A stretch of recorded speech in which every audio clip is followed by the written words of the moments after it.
오늘부터 우리 한 달 동안 사명이라고 하는 큰 주제로 시리즈 설교로 함께 말씀을 나누려고 합니다. 그 첫 번째 시간으로 말씀을 붙들라라는 제목으로 오늘 말씀을 함께 나누려고 합니다. 소돔과 고모라는 세상을 상징적으로 보여주는 장소입니다. 의인된 하나님의 사람들이 그 땅으로 들어갔을 때에 세상 속에 살다 보면 얼마나 큰 어려움과 환난, 그 고통을 당하는지 우리는 분명하게 압니다. 회사에 가서도 우리가 생활하다 보면 많은 어려움이 있습니다. 예수 믿는다는 이유만으로 수많은 어려움들이 찾아옵니다. 이때에 우리는 무엇을 해야 합니까? 하나님의 말씀을 붙잡을 때에 우리는 그 사명의 길을 다시 나아갈 수 있습니다. 오늘 우리가 말씀을 통하여 어떠한 모습으로 주님의 말씀을 부여잡는 길로 나아갈지 우리가 말씀을 통하여 보고 결단하면서 주님 나라를 위하여 달려갈 수 있는 이 시간이 될 수 있기를 소망합니다. 인물 세 사람을 통하여 오늘 말씀을 보려고 합니다. 첫 번째로는 롯의 사위, 하나님의 말씀에 관심이 없는 사람들입니다. 14절 말씀을 보게 되면 롯이 나가서 그 딸들과 결혼할 사위들에게 말하여 이르기를 여호와께서 이 성을 멸하실 터이니 너희는 일어나 이곳에서 떠나라 하되 그의 사위들은 농담으로 여겼더라. 농담으로 받아들였다라고 하는 것은 비웃었다라는 의미도 있을 수 있고 여러 가지 이유로 이것을 설명하고 해석할 수 있지만 가장 중요한 부분은 진지함으로 하나님의 말씀을 듣지 않았다라고 하는 것이 핵심입니다. 지옥과 천국을 이야기하면 진지하게 받아들이는 사람들이 많지 않습니다.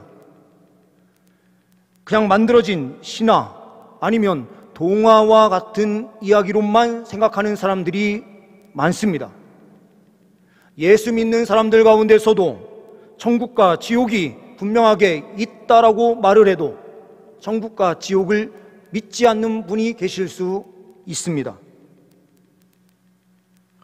스티븐 호킹이라고 하는 과학자는 천국은 동화 속에 나오는 것에 불과하다. 내세의 존재를 부인하고 인생은 이 땅으로 그치고 인생은 단지 세포 덩어리에 불과한 것이다 라고 이야기한 적이 있습니다. 물리학자요 세계적인 학자였던 그는 빅뱅 이론을 통해서 어떻게 보면 천지 만물의 창조의 과정을 과학적으로 어느 정도 납득할 수 있도록 설명할 수 있는 체계를 만든 사람이기도 하지만 그는 죽기 전에 이 세상에 있는 모든 법칙, 그것은 하나님이 존재하지 않는 가운데서 이루어지는 법칙이다 이렇게 설명을 하고 눈을 감았습니다.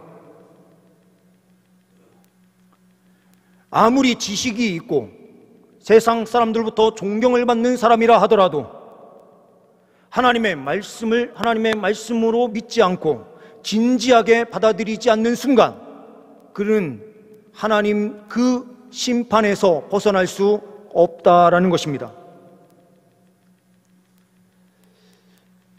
마틴 셀리그리먼 박사가 있습니다.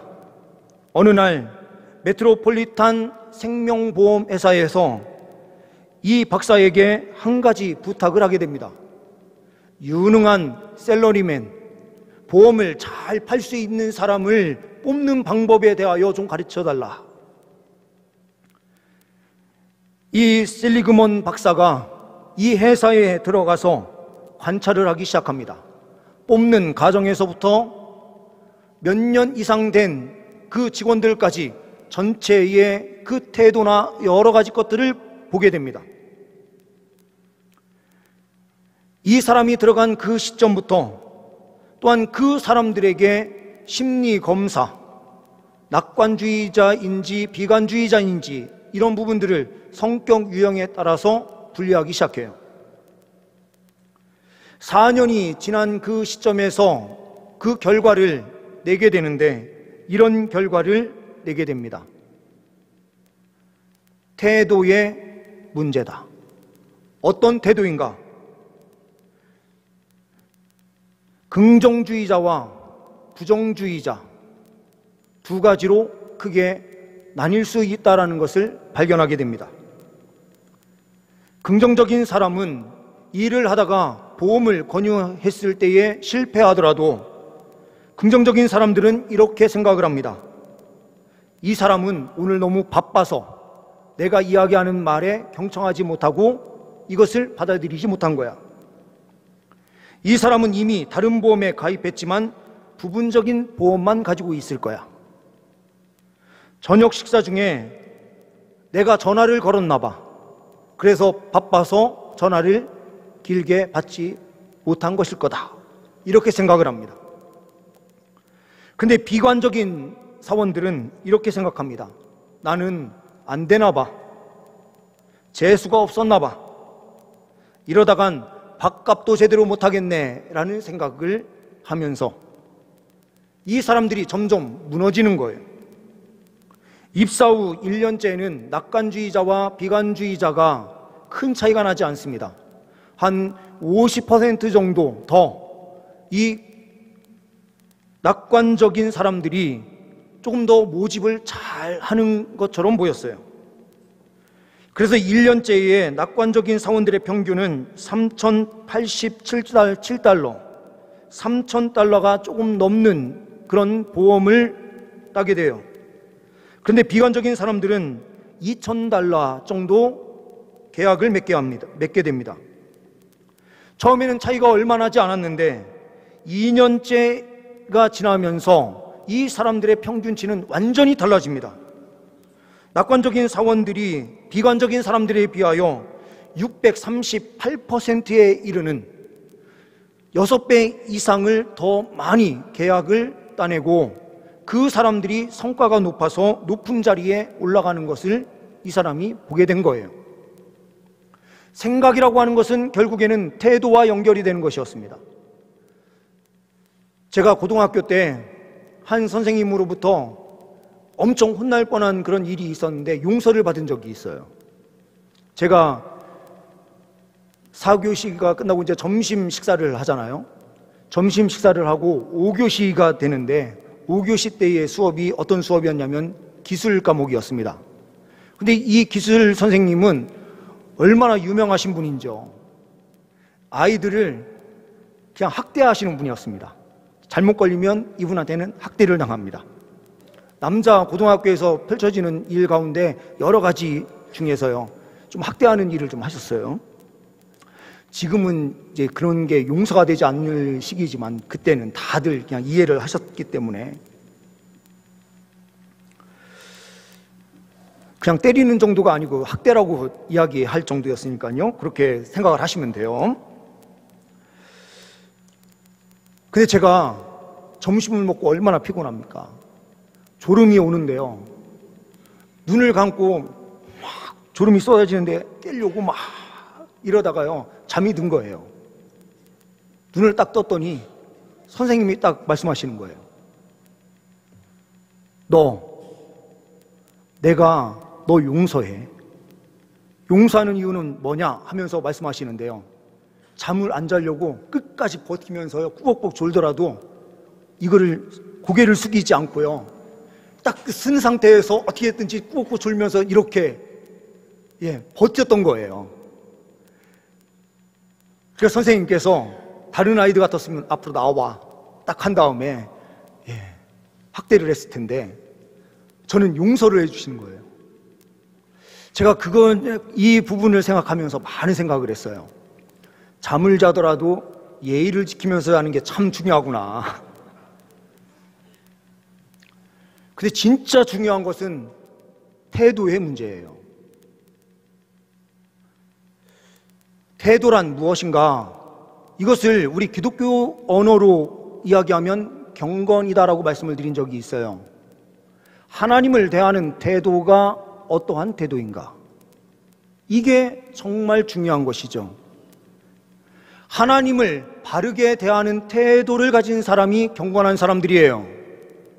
경건이다라고 말하면은 뭐 특별하게요, 금식을 많이 하고 뭔가를 영적으로 하는 것처럼 보여지는 것이 아니라 더 중요한 것, 하나님 아버지로 모시는 그 태도를 갖는 것이 진정한 경건이에요. 저를 생각하시면서 잠을 안 주무시거나 그러실 필요는 없어요. 저는 나와 계신 것만으로도 막 감사하고 그래요. 그런데 하나님을 향해서는 우리가 잊지 말아야 될 것이 있는데요. 그건 뭐냐? 하나님을 하나님으로 믿고 하나님을 하나님으로 모시는 그 생활을 우리가 생활 속에서 꼭 해 나가야 된다는 것입니다. 말씀을 듣는 태도도 마찬가지예요. 진지함이 없다면 그것은 바른 믿음의 사람이다라고 말할 수 없는 것이죠. 하나님의 말씀을 제대로 받지 않는 사람들이, 진지하게 하나님의 말씀을 하나님 말씀으로 받지 않는 사람들이 어떻게 사명자로 설 수 있습니까? 하나님의 사명자는 하나님의 말씀을 진지하게, 하나님 말씀에 관심을 갖습니다. 우리는 롯의 사위들처럼 말씀에 관심 없는 사람들이 아니라 그 말씀을 진지하게 받고 말씀 앞에 순종하는 삶으로 달려갈 수 있는 은혜가 있기를 소망합니다. 두 번째로는 롯의 아내, 하나님 말씀을 신뢰하지 않는 사람의 대표의 표상을 보게 됩니다. 17절 말씀을 보게 되면 그 사람들이 그들을 밖으로 이끌어낸 후에 이르되 도망하여 생명을 보존하라. 돌아보거나 들에 머물지 말고 산으로 도망하여 멸망함을 면하라. 돌아보거나 들에 머물지 말라라고 하는 명령을 내렸습니다. 이 명령은 누구의 명령입니까? 하나님의 말씀이죠. 왜요? 천사들이 와서 이 이야기를 하는데요, 천사들은 누구의 명령을 받아서 전달하는 사람들이 존재입니까? 하나님의 뜻을, 말씀을 그대로 받아서 전달하는 존재예요. 오늘 말씀 속에서는 사람의 모양과 똑같은 모습으로 찾아와서 하나님의 말씀이 전달되도록 하나님께서는 천사들에게 육신의 옷을 입혀주신 거예요. 그들이 와서 하나님의 말씀을 전달해요. 일부의 문제 있는 사람들은 천사도 우리가 조종할 수 있는 것처럼 말을 하는 어처구니 없는 신학을 가진 사람들이 존재해요. 천사는 우리가 마음대로 조정할 수 있는 존재가 아니라 하나님의 명령을 받아서 하나님의 뜻 앞에 순종하는 존재가 천사예요. 그러니 오늘 17절 말씀에서 그 사람들이 그들을 밖으로 이끌어낸 후에 이르되 도망하여 생명을 보존하라. 돌아보거나 들에 머물지 말고 라고 이렇게 말한 그 존재가 누구입니까? 바로 천사들인 거죠. 천사들은 하나님의 말씀을 그대로 전달하는 메신저였으니 이것은 천사의 말이 아니라 하나님의 말씀이었던 것입니다. 그런데 26절 말씀을 보게 되면 어떠한 현상이 펼쳐집니까? 롯의 아내는 뒤를 돌아보았으므로 소금 기둥이 되었더라라고 말씀하고 있어요. 이것은 하나님의 말씀을 신뢰하지 않았기 때문에 그는 뒤를 돌아본 것입니다. 이 돌아보았다라는 표현을 히브리 원어로 뜻을 보게 되면 이래요. 골똘히 바라보았다라는 의미예요.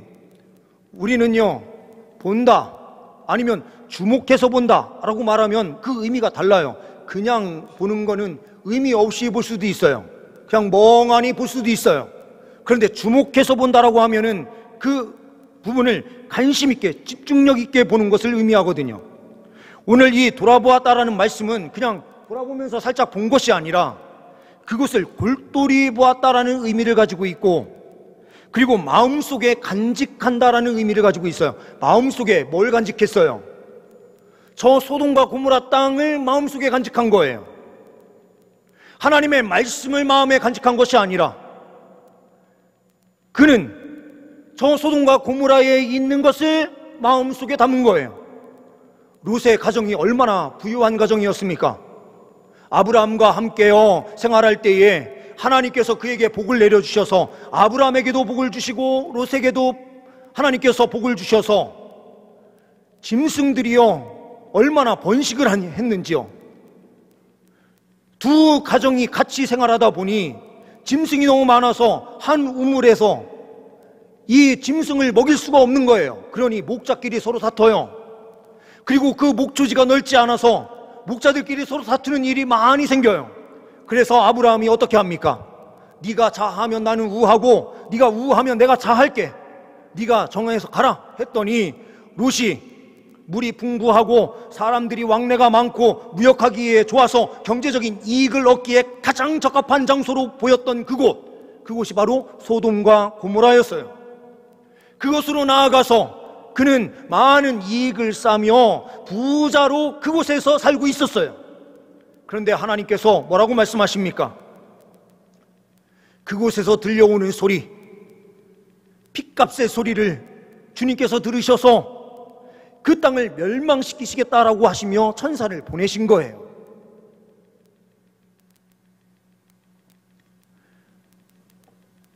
그런데 이 말씀을 가슴에 품지 못한 롯의 아내는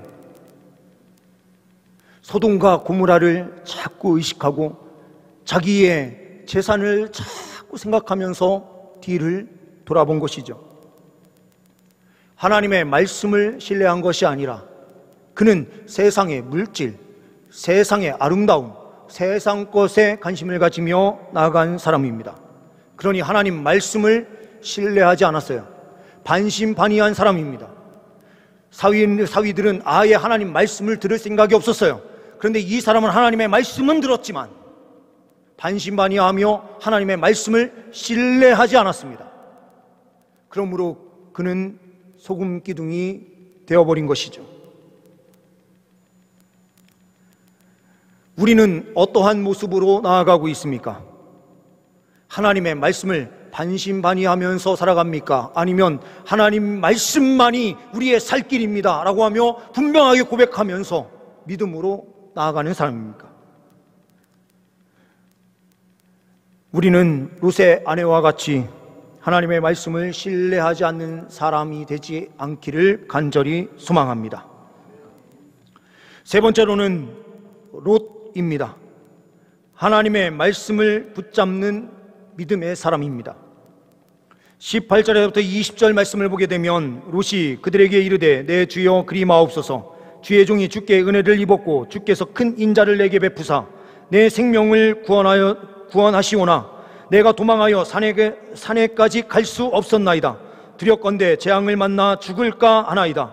보소서 저 성읍은 도망하기에 가깝고 작기도 하오니 나를 그곳으로 도망하게 하소서. 이는 작은 성읍이 아니니까 내 생명이 보존되리이다.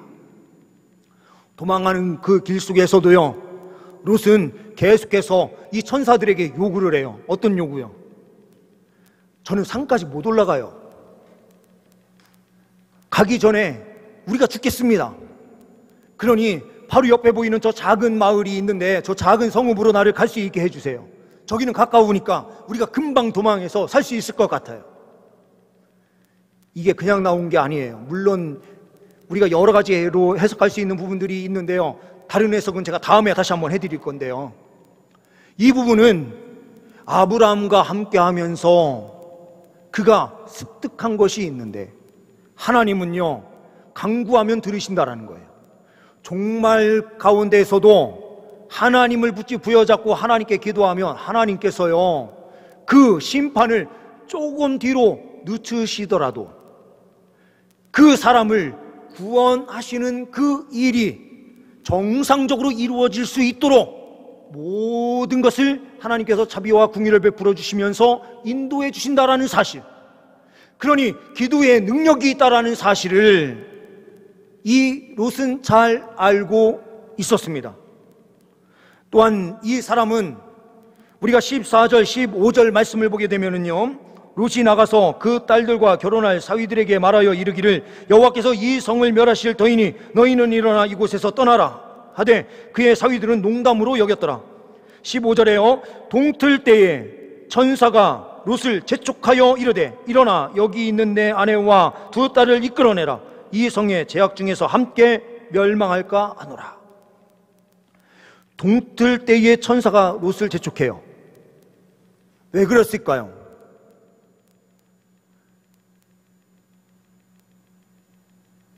롯은요, 이 천사의 말을 듣자마자 누구에게로 갔습니까?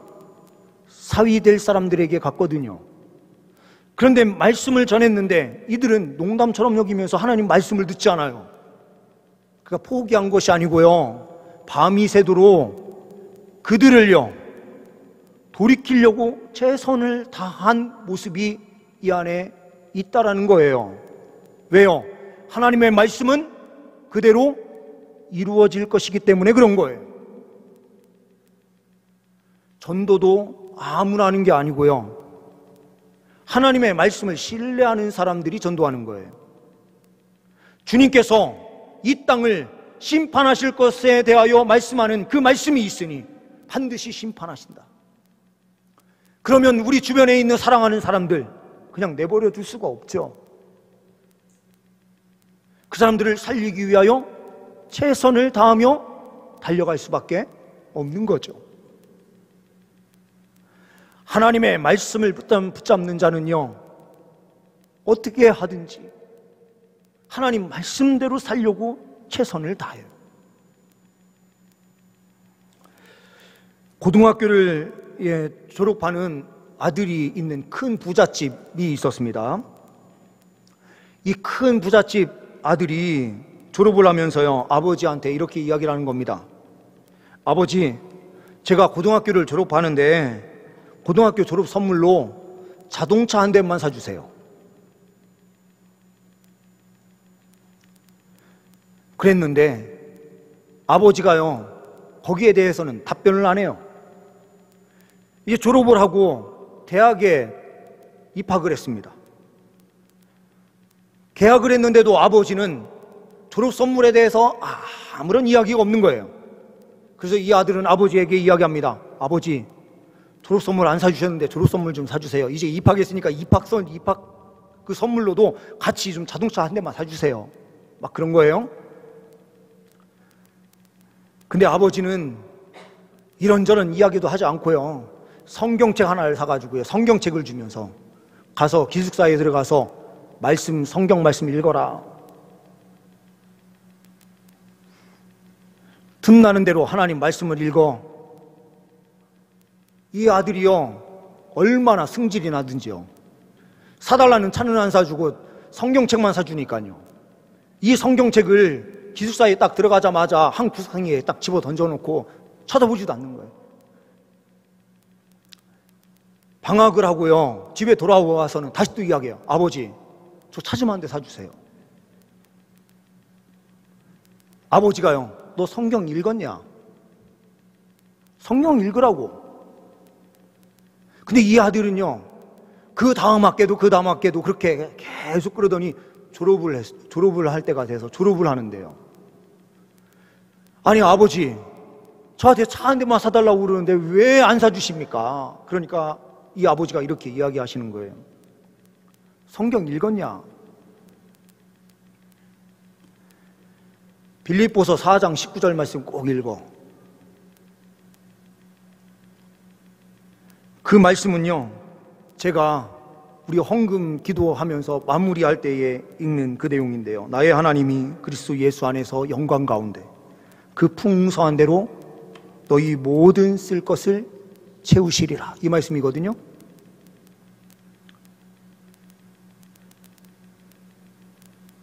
이 아들이 졸업하고 성경책을 기숙사를 다 정리한 다음에 가지고 와가지고요, 그 쌓아놓은 무더기 안에서 성경책이 있는 걸 발견한 거예요. 성경책 한번 읽어보자.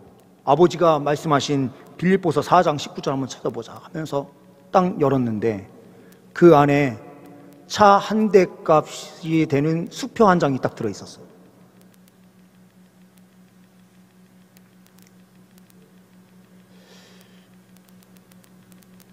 이렇게 이야기하면 우리 자녀들이 또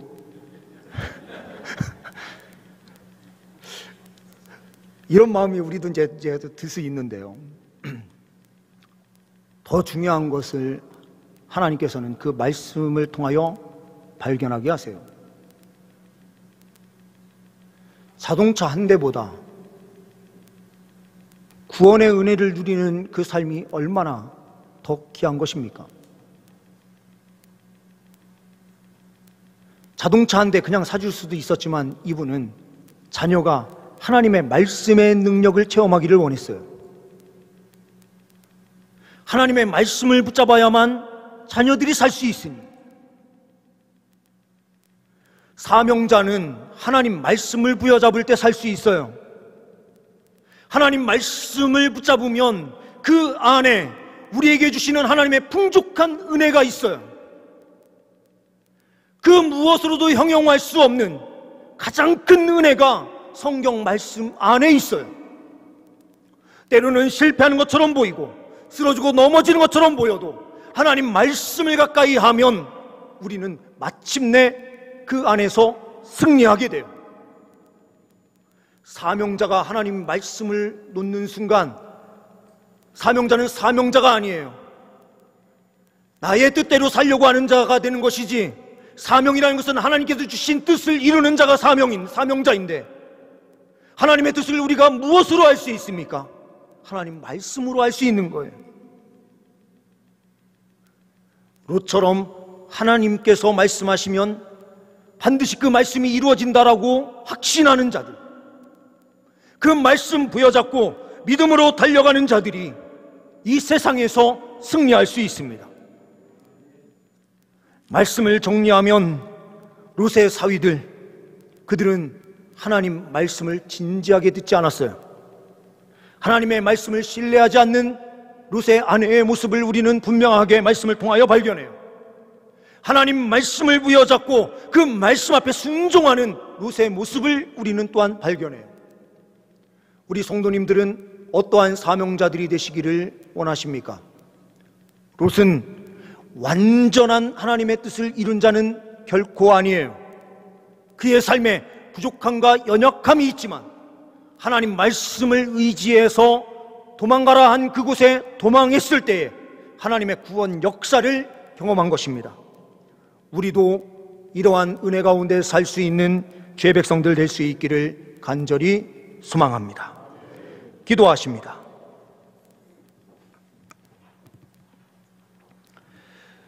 하나님 아버지, 말씀 붙잡는 사명자 되게 하옵소서. 하나님의 선하신 뜻을 주님 선한 도구로 온전히 주님 우리가 사용되어 하나님께 영광 올려드리는 삶으로 나아가기를 원합니다. 우리를 붙잡아 인도하여 주옵소서. 우리 주 예수 그리스도의 이름으로 기도하옵나이다. 아멘.